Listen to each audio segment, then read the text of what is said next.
Hey everyone, Emma here, also known as 8vinyllow, bringing all of you another video. Today's video is going to be a VCLT showcase video.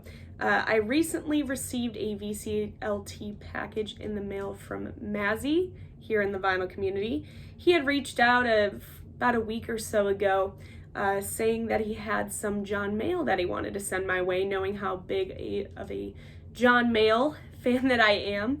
And so he had asked if he could, and of course I said absolutely. So I did want to hop on here and real quickly share some new vinyl editions courtesy of Mazzy. On top of the couple of albums that he sent my way, he also sent a brief little note, enjoy the music note, as well as his Mazzy loves you pin.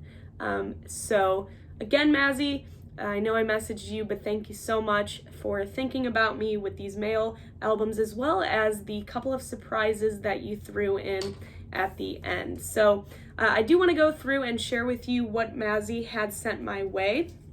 The first album that he sent my way is a fantastic John Mayall release.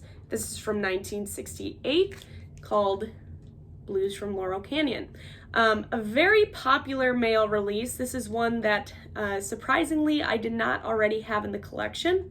This is an album that for me personally, it has been very, very difficult to find this album in decent condition. Either the covers beat or the vinyls beat, but Mazzy definitely came through with this beautiful copy of Blues from Laurel Canyon. Of course, the name is taken from the LA neighborhood that John Mayall lived in for a brief period of time, as well as countless other prominent folk and rock and blues musicians of the 1960s, part of that counterculture movement. A lot of those musicians lived in this Laurel Canyon neighborhood, collaborated there. It's a very famous neighborhood that I'm sure a lot of you have heard about. So I finally have this in the collection, which is an awesome addition.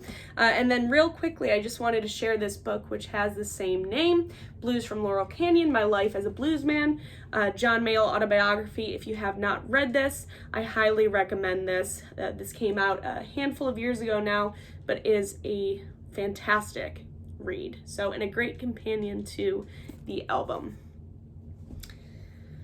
All right, he also sent me a wonderful compilation, British blues compilation, and just blues compilation in general. This is Raw Blues. I'm not sure the year that this came out, but a compilation that includes John Mayall, Eric Clapton, Otis Spann, Peter Green, the great Peter Green, one of my favorites, Chuck Dupree, and so on. So, trying to see here. Some of the songs that are on here. So yeah, Raw Blues, a showcase album for some of the finest blues artists of the present day. I'm trying to, not finding a year. Produced by Mike Vernon, great Mike Vernon. So yeah, this is an amazing compilation album. Definitely a must-have for any blues fan out there. He also sent another John Mayall that I did not have in my collection, and this is from 1970. This is John Mayall, Empty Rooms. I believe this album either came out, I want to say it came out after Turning Point the live album, and I needed this one in the collection, so this was a perfect addition as well. Great John Mayall release. I love this next album. He also sent me copy of John Mayall, Blues Alone. This is a solo John Mayall release from 1967.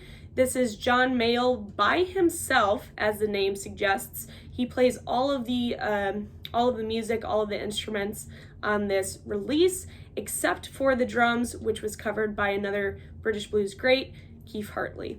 So this is a fantastic album. Definitely recommend that you pick this one up. If you like the Blues Breakers, if you like Crusade and things like that, obviously with Clapton, Beano album, A Hard Road with Peter Green, this is a great way to get kind of introduced into the solo John Mayall realm. So very, very good album.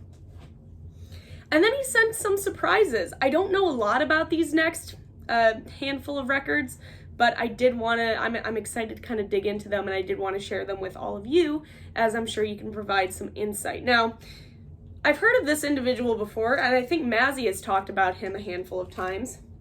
He sent me Dan Hicks and his Hot Licks original recordings.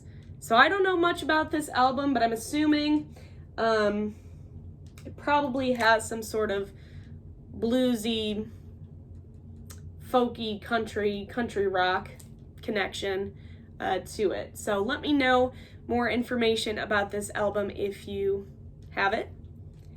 I'm excited about this one. I really am not familiar with this album. I've seen it, but I have not listened to it, so I'm excited to dig into this. He also sent me The Genius Sings the Blues, Ray Charles.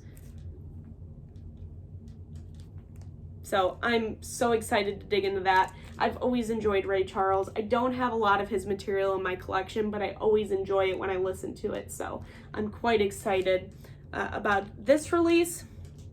And then, of course, it's not a Mazzy package without some sort of connection. There is always a connection.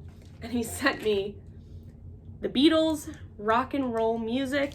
I think this is a compilation album. I've seen it a handful of times in the VC. It has, let's see, Twist and Shout. I saw her standing there. You Can't Do That. I Want to Be Your Man. I Call Your Name, Boys. Long Tall Sally, Rock and Roll Music, and so on, so on, so on. So, produced by George Martin, always a connection. Had to be at the bottom of a Mazzy package. Definitely no surprises there. So great addition to the collection as well. But that's it. So again, Mazzy, I want to just come on here and say thank you for sending this very generous package my way.